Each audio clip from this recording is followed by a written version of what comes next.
Why now? Welcome to Fitz's Electric Bar. Today I'm going to talk about two shows I saw last weekend. Just literally a week ago, I saw the first of two, and then on Sunday another. And I'm going to talk about those two concerts. I'm also going to talk about a couple books I purchased that I'm really looking forward to reading. So these are pre-read excitement purchases that I'm going to show you. That one of them was influenced by a gentleman in the VC, and I decided to go out and get the book based on his recommendation. The other one was I had heard about this book, I guess somehow online, somebody had written about it. And it also interested me. So anyways, let's dive right in, shall we? So the two shows. So the first show, I don't have a record to show specifically for this. It was Ryan Adams, not Bryan Adams. Ryan has been somewhat irritated all of his life, I think, that he's been compared to Bryan Adams. Famously, people would shout out Summer of '69, and then earlier in the day of his career, he would have a complete meltdown. I actually saw him perform a Bryan Adams song once. I guess either Fuck You, I'll play a song for you, and it won't be Bryan Adams' version. Or maybe he just acquiesced and decided, let's have fun with this. But I don't remember it was Summer of '69, but there was at least a partial playment of a Bryan Adams song. But we're not talking about Bryan Adams, we're talking about Ryan Adams. I have probably seen Ryan Adams 5 or 6 times. His reputation's been tarnished, so I won't go into the details. You can look at that online, but he's been touring the last little while just solo. And on Friday, he was touring, I believe it's the 25th anniversary of the Heartbreaker album. He did 2 sets. Any of you who've seen Ryan Adams before, he is very verbose. He talks a lot between songs. He's alternately very funny and sometimes you're left somewhat confused as to what the point of the story is, and it rambles. And on top of that, he'll often have things that he'll thematically get back to throughout the show. And again, things that you would laugh hard at. And sometimes things where you'd feel like, for God's sakes, man, let it go. My wife and I went to the show, 10th row, right in the center at a place called the Vogue Theater here in Vancouver.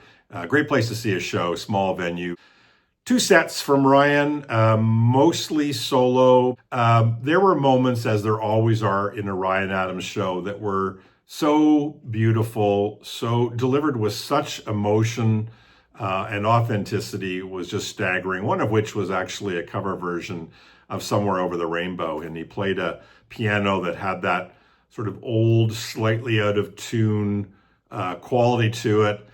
Played it very, very slow, sang sort of slow or delayed over the notes on the piano, just he and the piano. And it evoked all of the emotions like a late career Judy Garland, his version of it. Just fantastic. It was great.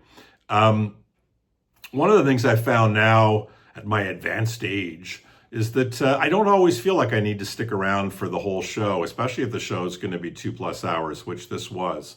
And my wife and I were really enjoying it, and I kind of felt about halfway through the second set, I leaned in and said, okay, why don't we head out? And she's usually done before I am, so she was game for that. So we waited until a song ended. And then I said, okay, let's go. And we slipped out. And again, 10th row in the center, right in front of Ryan Adams. I was a little nervous, and I had every right to be. As we started to walk out, Ryan Adams said, hey, where are you going? And he was talking to us. And then he followed it up with, are you going ice fishing? What are you doing? We're going to play all your favorites after you're gone.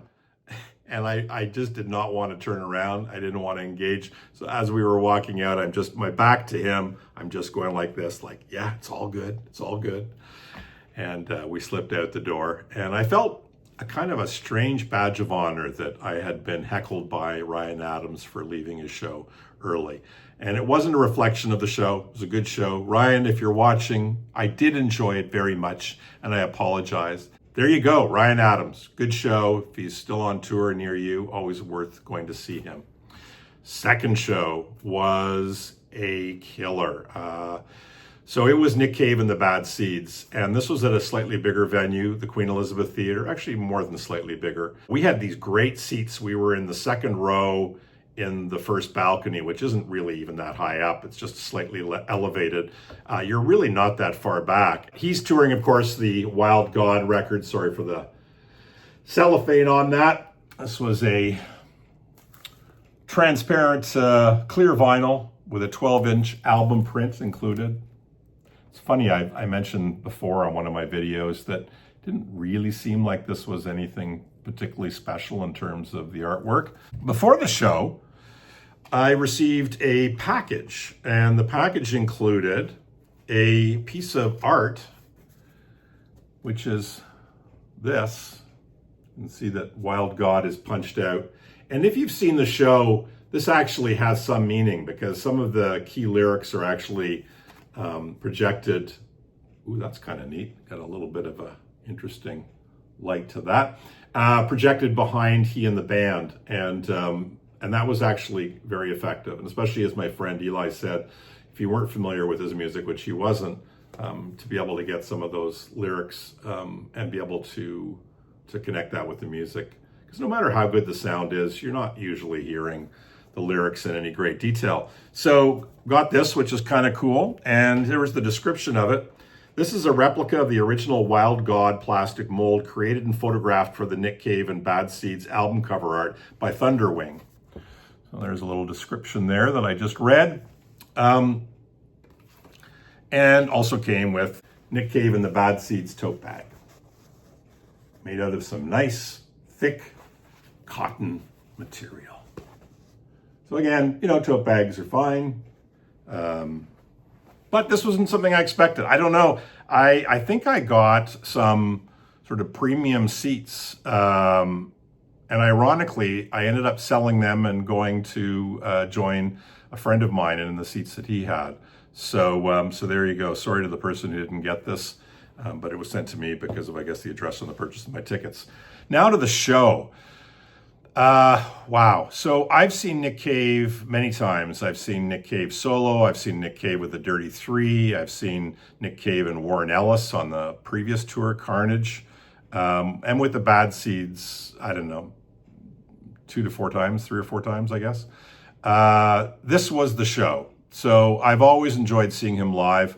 I think the last tour, Carnage, was enjoyable, and Warren Ellis is always fantastic.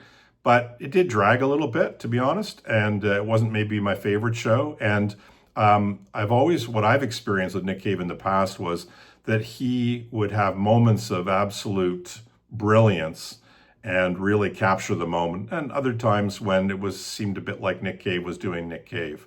Again, no disrespect, but it would be sort of very much more of the same.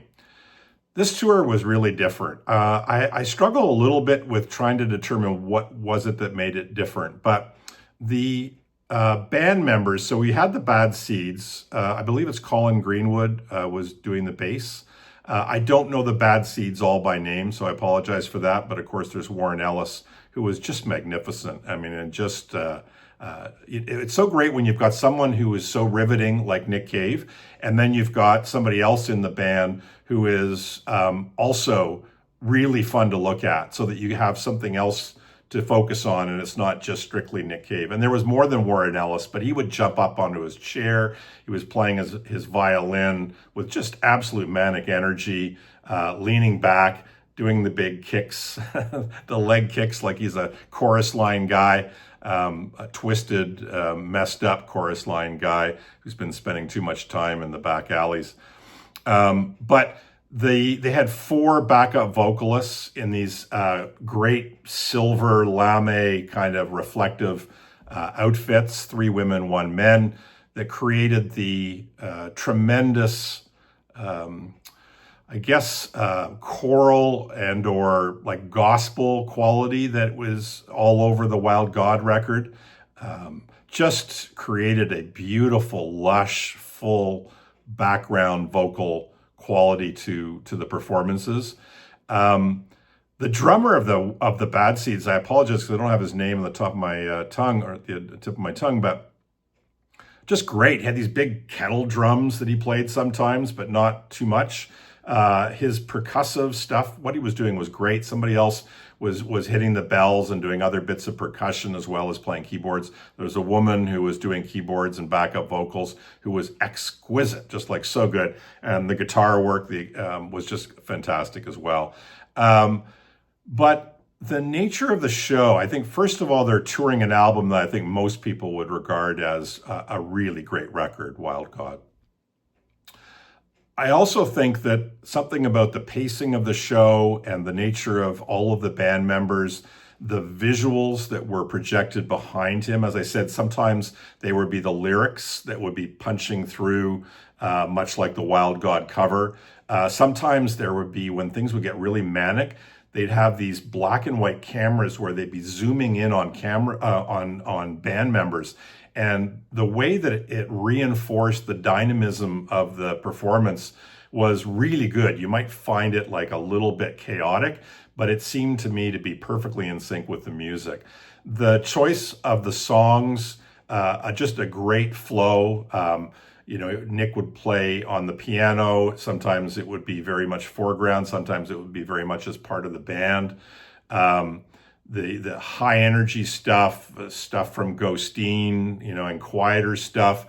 Absolutely the pacing, the song selection, and the flow of the whole show was really something. It was a long show, no intermission. I think it ran about 2.5 hours, and I really didn't feel at any point in time like, oh geez, this is getting long or this is dragging. It was really great. And the things that really stuck with me, my friend who, again, didn't know much, one of the guys I went with didn't know much about Nick Cave, was saying that Nick Cave reminded him of David Bowie. And at first I'm kind of like, well, for God's sakes, it's Nick Cave, it's not David Bowie.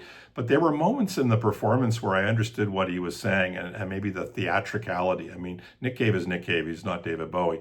But I kind of took that thought and I came away feeling like from this show, for the first time ever, I thought Nick Cave is, to me, one of the greats. And when I say one of the greats, not just that he has a great discography, that he's a unique and powerful performer, but I truly put him up there in the David Bowie, the Bob Dylan's, the singer-songwriter, the Neil Youngs, like really in that pantheon, in that very highest ranking.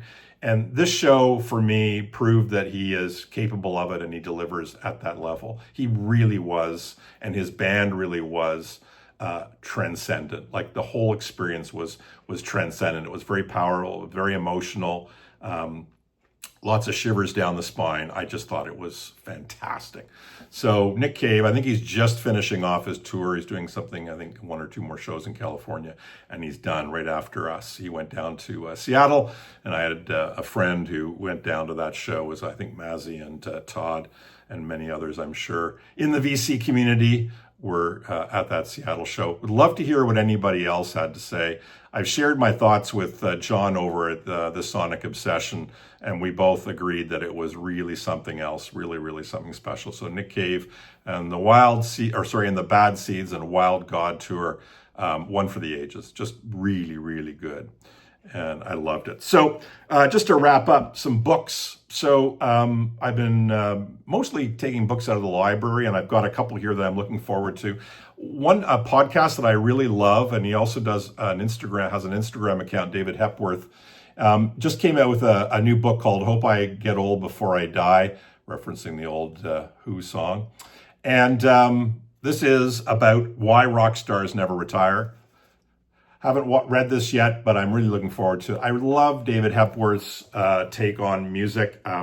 His long history in the music business. He can be very funny. He can be rather pointed in some of his things, but you can tell he still really loves music and loves the creation of the art of music and appreciates it very much, as he must have since he was young.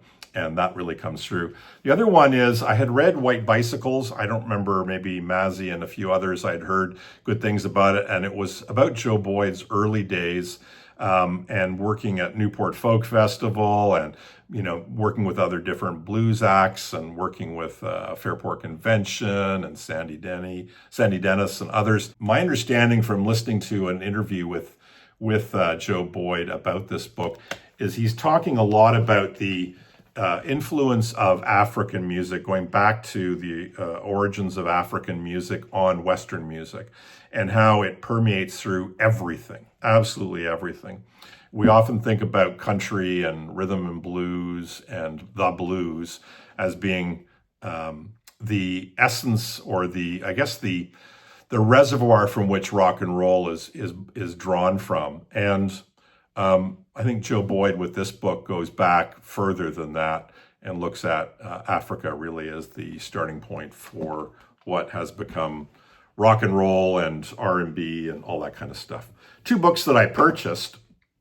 One, I've been doing these interviews with different VC channels, and one of my ones that I did, and again, these will be posted sometime in the near future, was with the one, the only Harris Pilton. Harris always cracks me up, but he's also got a great deep knowledge of music, and a lover of 12-inch singles and a lot of the 80s stuff in particular. But he had recommended this book, The Creation Records Story, and said this was a book that he thought was great. One of the reasons I've been asking these questions is I want to hear people tell me about what I should be checking out. So this one I'm looking forward to. Again, this is a pretty fat book. This runs in the 700 pages range, and looking forward to this. Creation Records. Really, what'll be interesting for me is I'm familiar with their involvement, or as a label, with Jesus and Mary Chain and My Bloody Valentine, Primal Scream, Teenage Fan Club, and stuff like that, and of course Oasis.